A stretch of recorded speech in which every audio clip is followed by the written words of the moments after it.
Hello, hello, hello, and welcome back to Conversations with JR. I hope all is well with you tonight. Today's topic is dedicated to exploring a subject most people don't want to talk about, or we rather ignore the truth that men struggle with mental illness and emotional brokenness. We ignore that men have similar experiences as women. They have or had at once in their lives encountered abuse, neglect, sexual violence. They've been sexualized by the media, incarceration, a victim of racism, and most are hiding their sexual preferences. So what do? We label them being on the down low. It is in the opinion of others that if a man isn't humping in a relationship, a situationship, then his manhood is called into question. Men have anger and emotional issues. They carry baggage and feel lonely, disrespected, disappointment, discouraged, and unappreciated. Men fear not being good enough. Yes, as quiet as it's kept. Men feel not being good enough. And although they are told not to show fear, why? Because they are constantly told that real men don't allow people to see them sweat. Instead, they should be brave by being aggressive through acts of violence, proving to the world that they are top dog. Society continues to turn a blind eye to the emotional and issues that men struggle with. And some men even carry some deep secrets to their graves. In every culture, there is a population of men living in silence because there is very few safe spaces created for them to go and to be unburdened, to let themselves down from the shame and the guilt for wanting and needing to step away and get out of this iron suit of masculinity. We are a society built on the empowerment of the women's movement because we feel that for centuries women have been given a raw deal. Okay, we have. I support women's movement.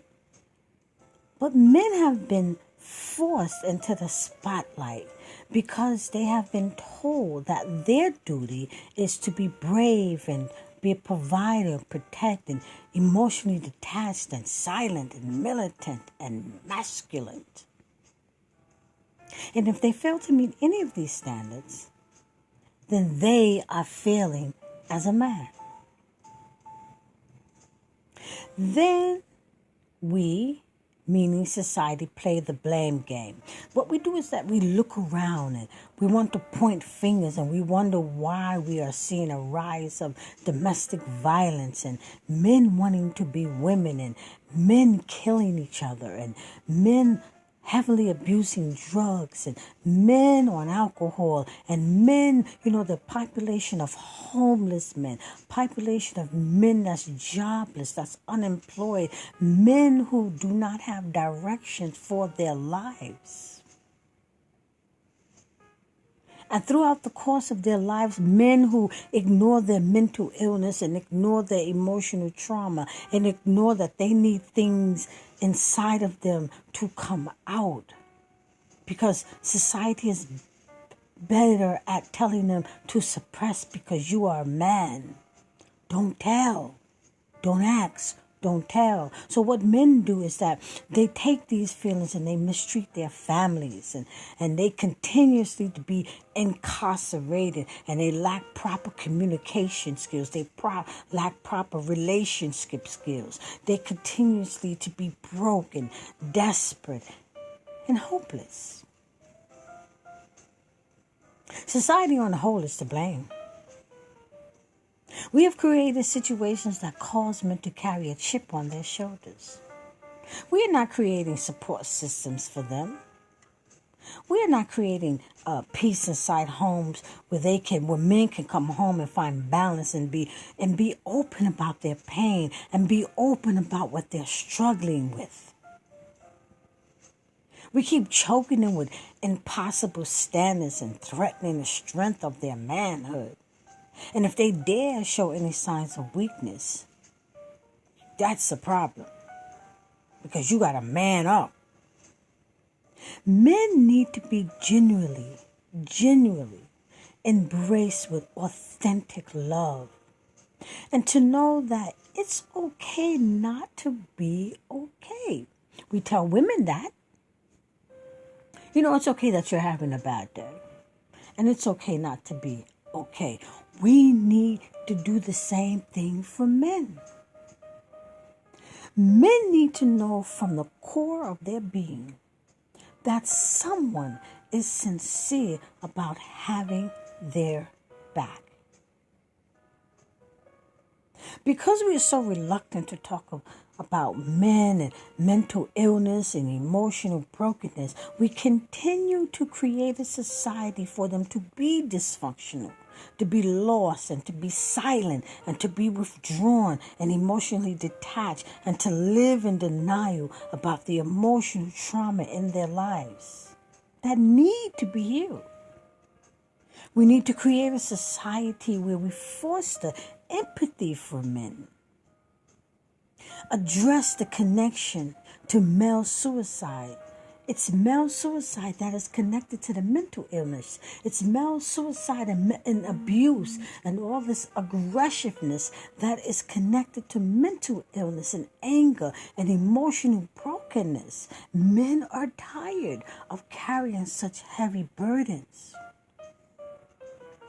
And for the women, listen, we need, yes, the women who are listening to this podcast of all cultures, but especially Black women, we need to recognize our part in creating dysfunctional men, especially mothers who coddle their male children and prevent them from developing into men, because we have had enough of mama's boys.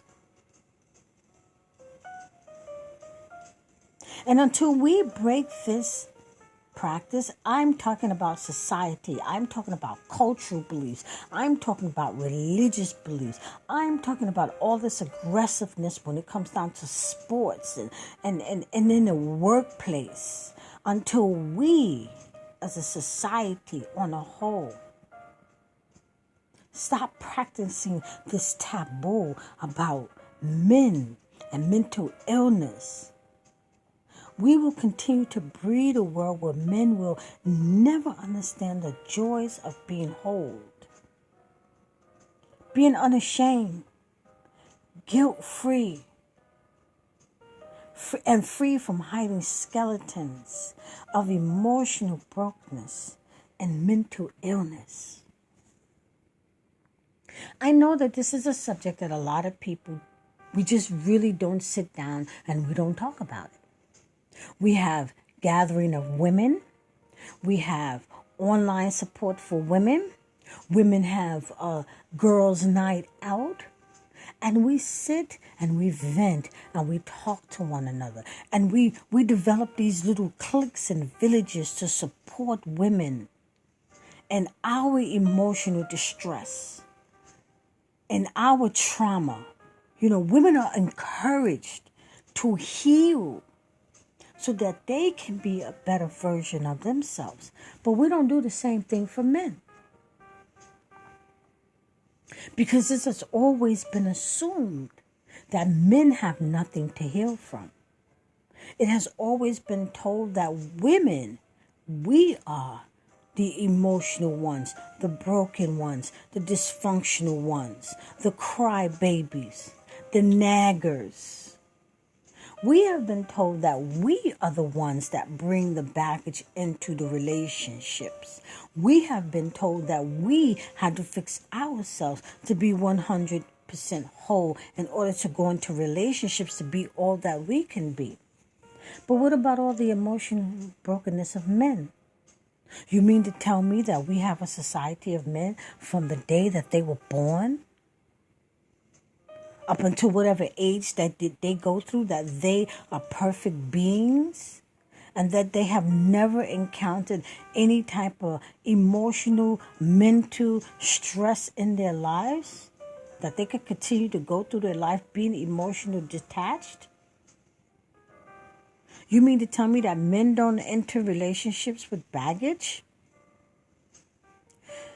We need to think about what we are asking men to do and how we are asking men to perform on this stage of life and how much responsibility that we heap on their shoulders. It's a lot. It's a lot. We excuse women for crying and for having bad days and for not 100% living up to the standards because we say, women have been going through a lot. Women go through a lot. Women have to take care of a lot. A woman's job is never done. But how do we think about men and the burdens that men carry? How do we think about that? We don't. We don't talk about it. Because we are in a society where we just say that's what men are supposed to do. That's how men are supposed to be. We need to take a deeper look into how we are creating these impossible standards sometimes for men. Men suffer from depression. They suffer from mental illness. Men cry. They suppress themselves with alcohol, drugs. They use abuse as a form of acting out and getting out their anger and aggression. We don't want to continue to live in a society like that. We keep breeding men who keep going through the same cycles over and over and over. Our sons are watching. Our daughters are watching.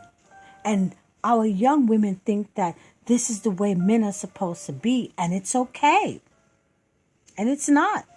It is not okay. So this is Conversations with JR.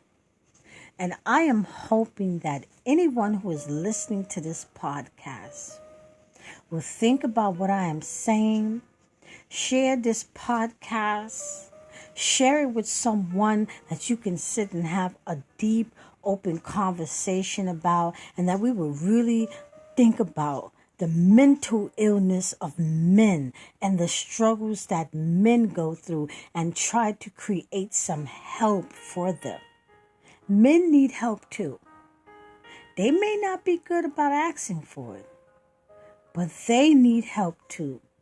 They need help in creating balance in their life. They need a soft place to land. Let's start creating that for them. This is Conversations with JR. I thank you for listening. And don't forget to like, subscribe, and share. Until the next time you hear from me, let's start having some good conversations with our men.